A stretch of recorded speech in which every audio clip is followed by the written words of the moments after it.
जिंदगी जिंदगी बहुत ही अनिश्चित होती है। हम कितना जिएंगे कोई गारंटी ले नहीं सकता। एक हार्ट अटैक सब खत्म। वो कहावत सामान 100 बरस का खबर पल की भी नहीं। तो ऐसा ही फिल्मों के साथ होता है। अगर कोई फिल्म रिलीज के लिए तैयार होती है, उसे एक्सपर्ट देखते हैं, फिल्म क्रिटिक देखते हैं, उनकी राय ली जाती है कि फिल्म बॉक्स ऑफिस पर कैसा बिजनेस करेगी, हिट होगी या फ्लॉप होगी, वगैरह वगैरह। मगर कोई भी भविष्यवाणी कर नहीं पाता। हाँ, इतना कोई बता सकता है अगर वो फिल्मों को समझता है, फिल्म समीक्षक है, अच्छा फिल्मों का जानकार है, कि फिल्म अच्छी बनी है या बुरी बनी है, ये कैसा बिजनेस करेगी, कितना बिजनेस करेगी, ये 100 करोड़ का बिजनेस करेगी, 1000 करोड़ का करेगी, इसकी गारंटी कोई नहीं ले सकता। ये पब्लिक पर, दर्शकों पर निर्भर करता है कि वो उसे कितना पसंद करते हैं। और ये पसंद नापसंद रिलीज के बाद ही पता लगती है। कई बार कई हफ्तों बाद पता लगती है। शोले के साथ यही कहानी हुई थी। ऐसा ही खिलाड़ी के साथ होता है। क्या पता कि वो कितना अच्छा खेलेगा, सैकड़ा मारेगा, डबल सेंचुरी मारेगा। राजनीति भी कुछ इस तरह की चीज होती है। लोग तैयारी 2047 की कर रहे होते हैं, 100 साल जीने की कर रहे होते हैं, लेकिन एक आंदोलन और सब कुछ समाप्त। हालांकि उनके लिए समाप्त नहीं हुआ है। वो तो सोच रहे हैं कि हम संभाल लेंगे, हम हैंडल कर लेंगे, हमारे पास सब कुछ है, सारी व्यवस्थाएं हैं, पुलिस है, मुकदमे हैं, अदालतें हैं। मगर ऐसा हो नहीं पाता। आजकल बच्चे भी मैदान में हैं, तरह तरह की समस्याएं पैदा कर रहे हैं।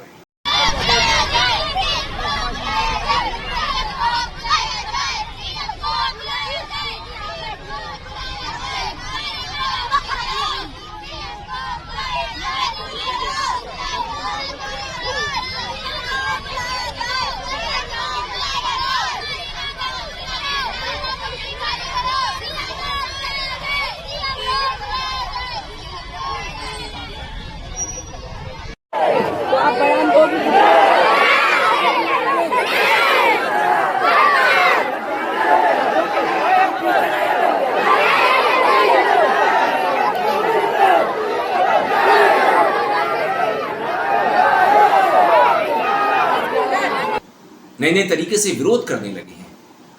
उनकी भाषा अलग है। वो निडर हैं, वो अभय हैं।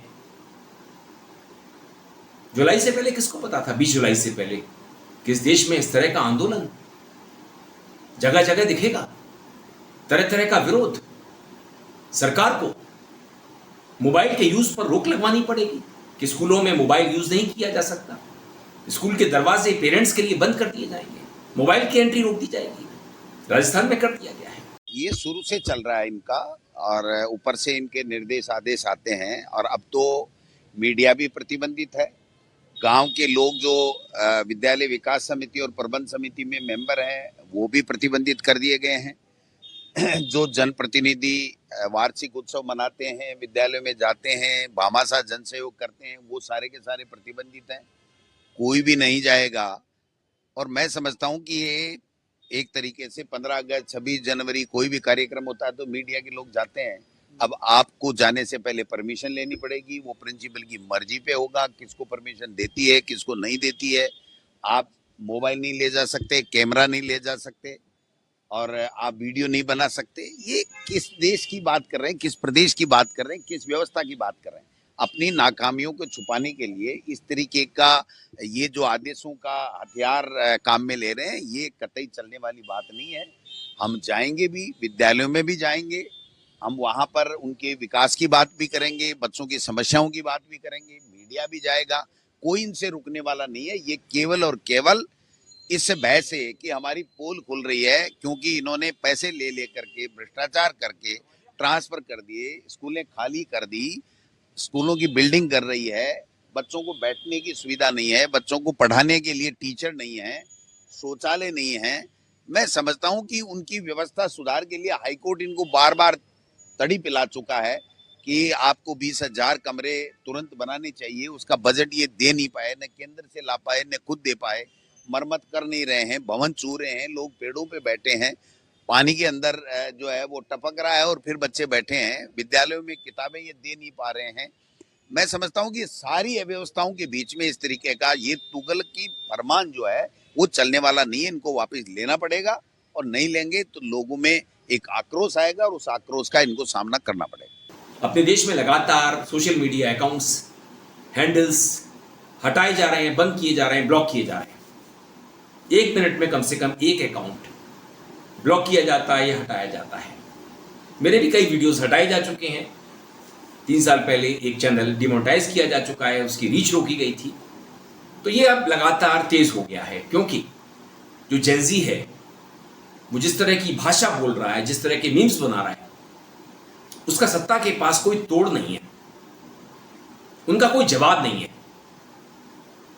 देश में बहुत गालीबाज हुआ करते थे, सोशल मीडिया पर सत्ता के विरोधियों को गाली दिया करती थी, गंदी गंदी गालियां। लेकिन जब जेंजीज ने जंतर मंतर से शुरुआत की, नई भाषा की, नई व्याकरण की, नए तरीके के मीम्स की, तो सरकार की आंखें फट गई। मोहन भागवत जी को मुंबई में जवाब सवाल करने पड़े, उससे भी कुछ ना हो सका क्योंकि मंशा नहीं है। अभिजीत रांका कलकत्ता में थे, लगातार जो आंदोलनकारी हैं उनका साथ दे रहे हैं, क्योंकि सरकार की पुलिस, राज्य सरकारों की पुलिस उन्हें परेशान कर रही है। अब्दुल के पिता इस दुनिया में नहीं है, तो अभिजीत बंगाल गए और अब्दुल को ढांढस बंधाया, उनके परिवार को कहा कि हम जिम्मेदारी लेंगे, आप यहां सब संभालोगे, जो स्कूलों का इंस्पेक्शन है वो सब। ना सिर्फ सीजेपी की बल्कि पूरे देश की जिम्मेदारी है। और इस देश में हर वो व्यक्ति जो शिक्षा सुधारने के लिए लड़ रहा है, हम लोग उनके साथ खड़े हैं, उनके पीछे खड़े हैं। हम भाजपा के गुंडों से डरने वाले नहीं हैं। तुम्हारी ये गुंडागर्दी अब और नहीं चलेगी। जितने भी लोग भाजपा के गुंडे चाहे देश के किसी भी कोने में हो, वो अगर ये सोच कर बैठे हैं कि उनकी गुंडागर्दी मारपीट से हम डर जाएंगे, तो हम डरने वाले नहीं हैं।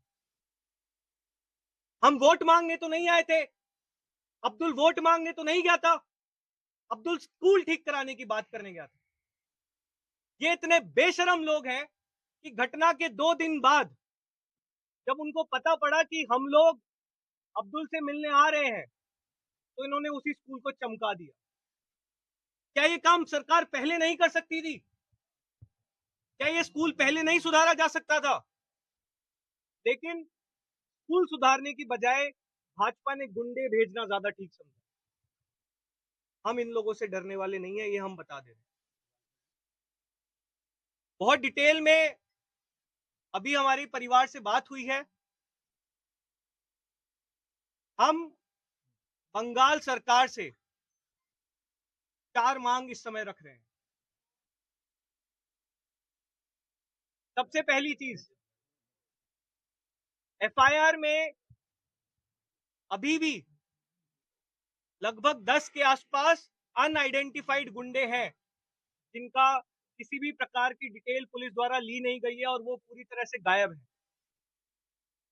हम बंगाल सरकार से मांग करते हैं कि इन सभी गुंडों को अगले 10 दिन में गिरफ्तार करके जेल भेजा जाए और सभी धाराएं जो इन गुंडों पर लगती हैं वो धाराएं लगाई जाए। जिस तरह का बर्ताव अब्दुल और उसके परिवार के साथ अस्पताल में हुआ, पुलिस थाने में हुआ, उसमें बहुत साफ होता है कि इस पूरे मामले में कहीं ना कहीं इंदस पुलिस थाने का भाजपा के गुंडों को संरक्षण था। तो हम ये मांग करते हैं कि पुलिस थाने में जितने भी पुलिसकर्मी हैं, उनका इस घटना में किस तरह का रोल था, उसकी एक इंडिपेंडेंट कोर्ट मैंडेटेड कमेटी के साथ जांच कराई जाए। पहले हिंदी फिर बांग्ला करते। जोरा बोल मेरे जो पिताजी थे वो चल बसे, सभी को पता है। तो अभी जो कंपनसेशन की बात की है, भैया ने बात की है, कंपनसेशन लेके कितना देर चलेगा? हम लोग ये किस लिए कर रहे थे? स्कूल ठीक करने के लिए, देश का जो एजुकेशन सिस्टम है उसको सुधारने के लिए कर रहे हैं। तो मैं चाहता हूँ कंपनसेशन के बदले एक गवर्नमेंट जो है एक मतलब वर्ल्ड क्लास एक आपका स्कूल बनाए, बना के दिखाए और मेरे पापा के नाम पे हो। और देश में अब स्कूली बच्चे भी सड़कों पर हैं, आंदोलन कर रहे हैं। बताओ, अगर आपके पास जाते तब भी आप यही सुविधा रखते क्या? जैसे उन्होंने एक भी कमरा सही नहीं है अपने लायक। हर कमरे में जब पानी डालता है,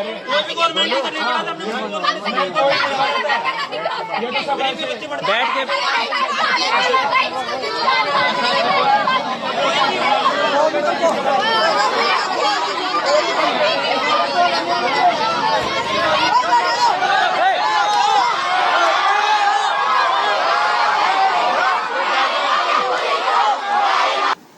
वो निडर हैं, वो अभय हैं, उन्हें किसी बात का डर नहीं है। ऐसा हमने कभी सोचा था? बिल्कुल नहीं सोचा था सरकार ने, सत्ता ने। लेकिन एक बदलाव देश में आ चुका है, एक नई क्रांति हमें नजर आ रही है। एक प्राइम टाइम के शो में अभिजीत रंका ने जो जवाब दिया पीएम केयर फंड्स के बारे में, जब उनसे पूछा गया कि आपके पास फंड कहां से आ रहे हैं, तो उन्होंने कहा कि पीएम केयर फंड से आ रहे हैं। और पीएम केयर फंड का हिसाब हमें मिलता नहीं है, क्योंकि जब आरटीआई लगाई जाती है तो यह कह दिया जाता है कि यह सूचना दी नहीं जा सकती, कानूनन आप इस सूचना को ले नहीं सकते, आपको अधिकार नहीं है। अब इस बात का जवाब सरकार के पास कहां से आएगा कि जो सीजेपी का आंदोलन है उसे फंड पीएम केयर कर रहा है? तो इस तरह के सवाल कभी हमने सोचे नहीं थे, इस तरह के जवाब हमने कभी सोचे नहीं थे, जो बच्चे कर रहे हैं, जो जेंजी कर रहे हैं। आज सुप्रीम कोर्ट में सौरभ दास जानना चाहते थे कि आप कब मुकदमों को वापस लेंगे। सुप्रीम कोर्ट कह रहा था कि हमें लिस्ट दीजिए, हम देखते हैं जो मुकदमे देश में कायम किए गए हैं जेंजीज के खिलाफ आंदोलन के समय के। तो सरकार का, सरकारी पक्ष का जो जवाब था वो ये था कि इसमें अपराधी थे, ये थे, वो थे, उसकी लिस्ट दी नहीं गई। और वैसे भी जब कहीं आंदोलन होता है तो इस तरह के अपराधियों को पुलिस 24 घंटे के लिए, 48 घंटे के लिए थानों में बैठा लेती है, गिरफ्तार ना भी करे तो कहती है कि आप कहीं जाओगे नहीं, घर में नजरबंद कर देती है। मगर ये अपराधी कैसे जंतर मंतर पहुंचे, इसके बारे में दिल्ली पुलिस बतलाएगी। दूसरी बात, सौरभ ने कहा कि जब सरकार के नुमाइंदों ने, जेपी नड्डा ने, जितेंद्र सिंह ने कहा था कि सभी मुकदमे वापस लिए जाएंगे, तो मुकदमे वापस क्यों नहीं लिए जा रहे हैं? और अगर नहीं लिए जाते हैं तो हम फिर से प्रोटेस्ट करेंगे। आज सुप्रीम कोर्ट में एक बहुत इंपॉर्टेंट हियरिंग हुई थी, जो जुलाई 20 को जंतर मंतर में और जंतर मंतर के पास जो बर्बरता हुई थी युवाओं के साथ, छात्रों के साथ, उसके बारे में बहुत सारे पिटिशंस आए थे सुप्रीम कोर्ट में इन्वेस्टिगेशन मांगते हुए पुलिस के खिलाफ। उससे ही रिलेटेड आज एक महत्वपूर्ण हियरिंग थी सुप्रीम कोर्ट में, उसमें मैं भी शामिल था, हमारी जो लीगल अफेयर्स हेड है रत्ना सिंह वो भी मौजूद थी। आज जो पिटिशनर्स थे उन्होंने सुप्रीम कोर्ट के सामने एक बहुत इंपॉर्टेंट स्टेटमेंट दिया। उन्होंने बोला कि सुप्रीम कोर्ट ने लास्ट हियरिंग में एक ऑप्शन दिया था कि अगर एफआईआर्स सारे प्रोटेस्टर्स के खिलाफ क्वॉश करने हो, एंड अगर सरकार ने ऐसा गारंटी दिया है तो सारी सरकारें, जो बीजेपी एनडीए की सरकारें हैं, वो फ्री है वो करने के लिए, विड्रॉ करने के लिए एफआईआर्स। कोर्ट ने एक और ऑप्शन दिया, कोर्ट ने बोला कि हम सुप्रीम कोर्ट के तरफ से आर्टिकल 142 जो होता है कंप्लीट जस्टिस करने के पावर्स, उसको यूज करके सारे एफआईआर्स को हम सुप्रीम कोर्ट के तरफ से सब एक साथ ही क्वॉश कर सकते हैं अगर आप चाहे तो आज जो पिटिशनर के साइड से लॉयर थी वृंदा ग्रोवर जी, उन्होंने एक स्टेटमेंट दिया, बोला कि सुप्रीम कोर्ट को आर्टिकल 142 पावर यूज करके सारे जो एफआईआर्स है प्रोटेस्टर्स के खिलाफ वो क्वॉश कर देना चाहिए एक बार में। तो एक झटके में सारे एफआईआर्स देश भर में वो समाप्त हो जाते।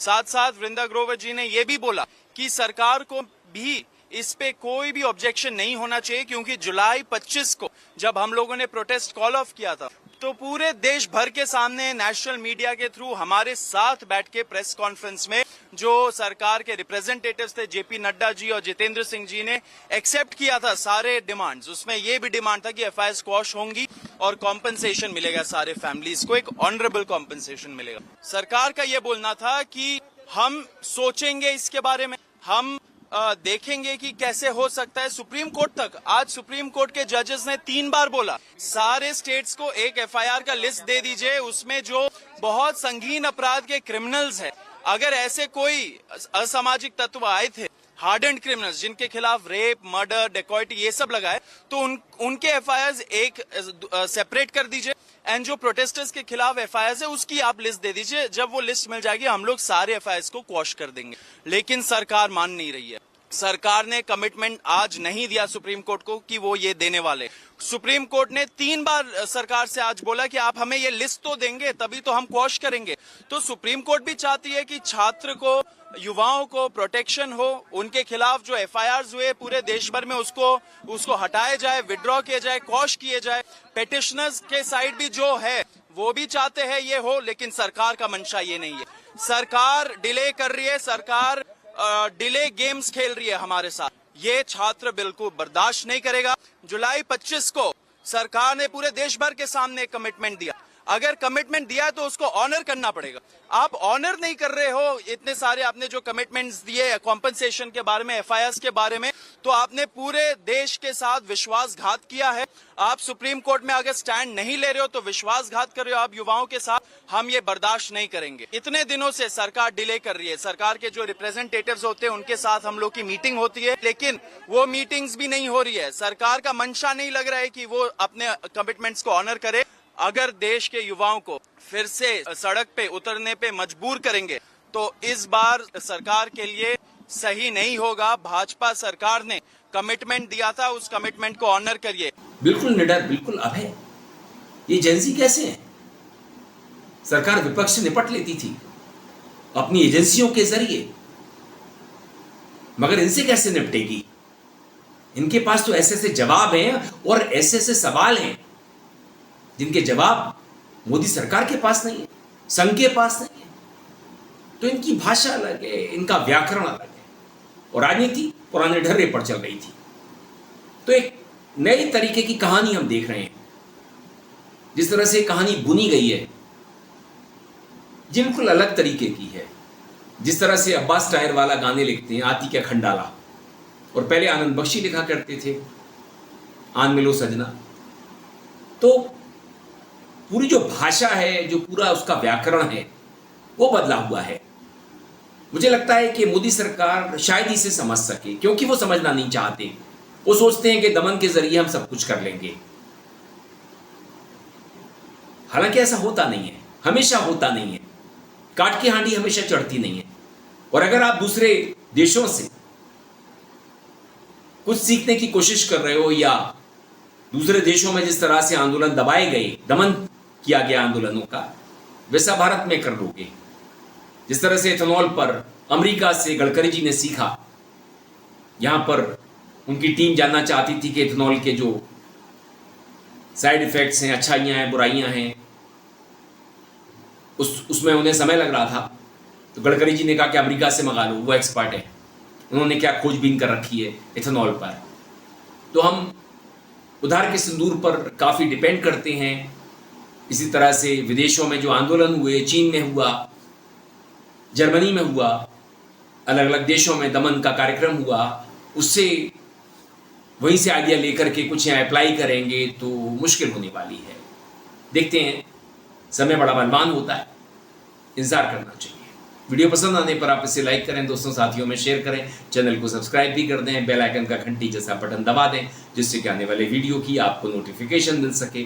आप अपनी प्रतिक्रिया मेल आईडी और कमेंट बॉक्स में भेज सकते हैं, भेजिएगा। मैं था आपके साथ अरविंद, आप देख रहे थे मुझे अपने ही मंच अरविंद दिल से पर। नमस्कार।